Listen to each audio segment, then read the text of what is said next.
नमस्कार प्यारे बच्चों और उनके प्यारे माता पिता। स्वागत है आपका साधना ज्ञान में, एक ऐसा पवित्र मंच जहां हम सीखते हैं भगवान श्री कृष्ण की दिव्य शिक्षाएं, उनके अद्भुत उपदेश और वह ज्ञान जो हमारे जीवन को रोशन कर सकता है।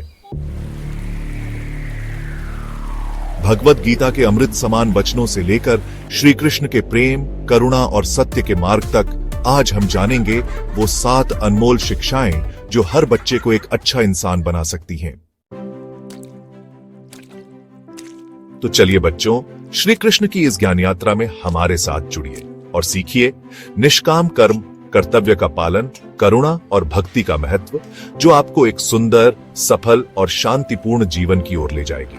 क्योंकि भगवान श्री कृष्ण कहते हैं, जो मेरे मार्ग पर चलता है मैं उसे कभी अकेला नहीं छोड़ता। श्री कृष्ण हिंदू धर्म के सबसे पूजनीय भगवानों में से एक हैं, जिन्हें भगवान विष्णु का 8वां अवतार माना जाता है। उनकी जीवन कथा और उपदेश मुख्य रूप से भगवद गीता में लिखे गए हैं। श्री कृष्ण की शिक्षाओं में धर्म, सच्चाई और निष्काम कर्म के महत्व की बात की गई है। श्री कृष्ण का जीवन प्रेम, करुणा और विनम्रता का सुंदर उदाहरण है। बच्चों के लिए भगवद गीता पर आधारित भगवान श्री कृष्ण की कुछ महत्वपूर्ण शिक्षाएं प्रस्तुत करता है। बच्चे श्री कृष्ण की इन शिक्षाओं को अपने जीवन में अपनाकर सच्ची खुशी और शांति महसूस कर सकते हैं। निष्काम कर्म, परिणाम की चिंता किए बिना काम करना। भगवान श्री कृष्ण के अनुसार हमें अपने सभी काम परिणाम की चिंता किए बिना करना चाहिए। इसका मतलब है कि हमें सही काम पूरी निष्ठा और ईमानदारी से करना चाहिए, बिना यह सोचे कि हमें इससे क्या लाभ होगा या क्या इनाम मिलेगा। जैसे जब आप पढ़ाई करते हैं और परीक्षा देते हैं तो परिणाम के बारे में न सोचकर बस अपनी पढ़ाई पर ध्यान दें। इसी तरह जब आप किसी खेल या कला प्रतियोगिता में भाग लें तो हार जीत के बारे में न सोचकर केवल बेहतरीन प्रदर्शन करें। अपना कर्तव्य, धर्म निभाओ। धर्म का मतलब है जीवन में अपने कर्तव्य को निभाना और सही रास्ते पर चलना। भगवान श्री कृष्ण के उपदेश हमें सिखाते हैं कि हमें अपने धर्म को पूरी ईमानदारी और अच्छे तरीके से निभाना चाहिए। इसमें हमारे परिवार, समाज या काम के प्रति जिम्मेदारियां निभाना शामिल हो सकता है। श्री कृष्ण हमें सिखाते हैं कि हमें अपने सभी कर्तव्य बिना किसी निजी सुख या लाभ की उम्मीद के निभाना चाहिए। जैसे एक छात्र का कर्तव्य है कि वह अच्छे से पढ़ाई करे, एक टीम के खिलाड़ी का कर्तव्य है कि वह टीम के लिए खेले, और एक बच्चे का कर्तव्य है कि वह अपने माता पिता की बात माने और उनकी मदद करे। हर कार्य का उद्देश्य महत्वपूर्ण होता है। भगवान श्री कृष्ण की एक प्रमुख शिक्षा है दूसरों की सेवा करना।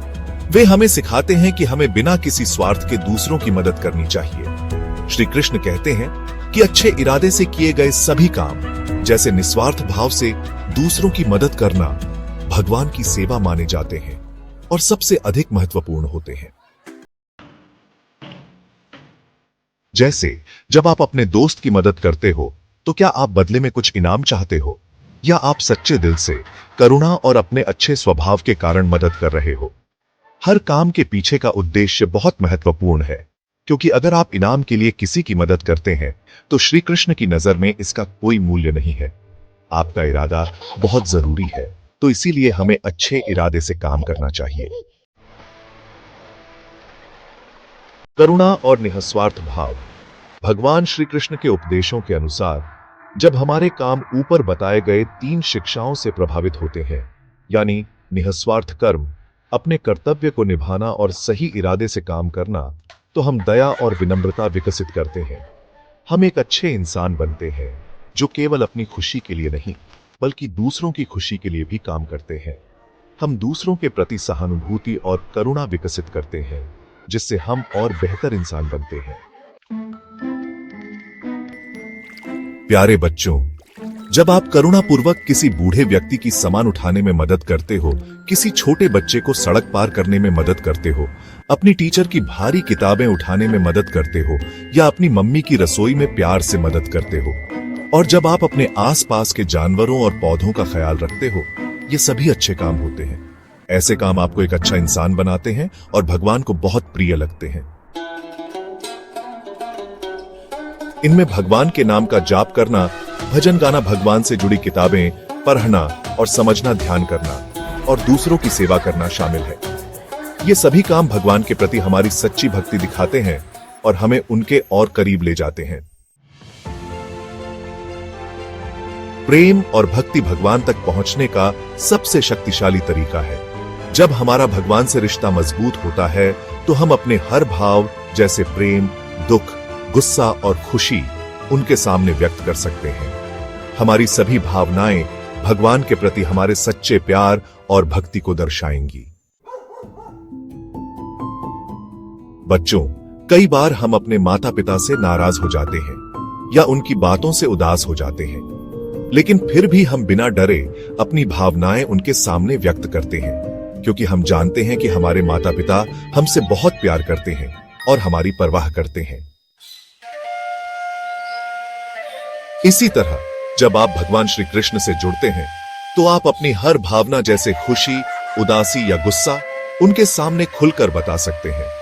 भगवान हमेशा आपकी सुनते हैं और आपसे बहुत प्यार करते हैं। आत्मज्ञान, अपने सच्चे स्वरूप को पहचाने। भगवान श्री कृष्ण के भगवद गीता में दिए गए उपदेशों के अनुसार आत्मज्ञान का मतलब है अपने सच्चे स्वरूप को पहचानना और समझना। यह समझना कि हम और भगवान एक ही हैं। श्री कृष्ण बताते हैं कि आत्मज्ञान को पाने के लिए कई रास्ते हैं, जैसे भक्ति, भगवान के प्रति प्रेम, ज्ञान, सच्ची समझ और निष्काम कर्म, बिना किसी चाह के अच्छे काम करना। जब हम इन रास्तों पर चलते हैं तो हम अपने असली स्वरूप को समझ सकते हैं और भगवान से जुड़ सकते हैं। प्यारे बच्चों, आप खुद को कैसे जान सकते हो? आप अपनी आत्मा की आवाज कैसे सुन सकते हो? आत्मज्ञान क्या है? श्री कृष्ण कहते हैं, जब आप भगवान का ध्यान करते हो और उनकी भक्ति करते हो तो आपको इन सवालों के जवाब मिल सकते हैं। आप दया, धर्म और सही कर्म के रास्ते पर चलकर हो। जब आप सही ज्ञान और समझ हासिल करते हो तब आप जीवन में सही दिशा में चल सकते हो और सही काम कर सकते हो।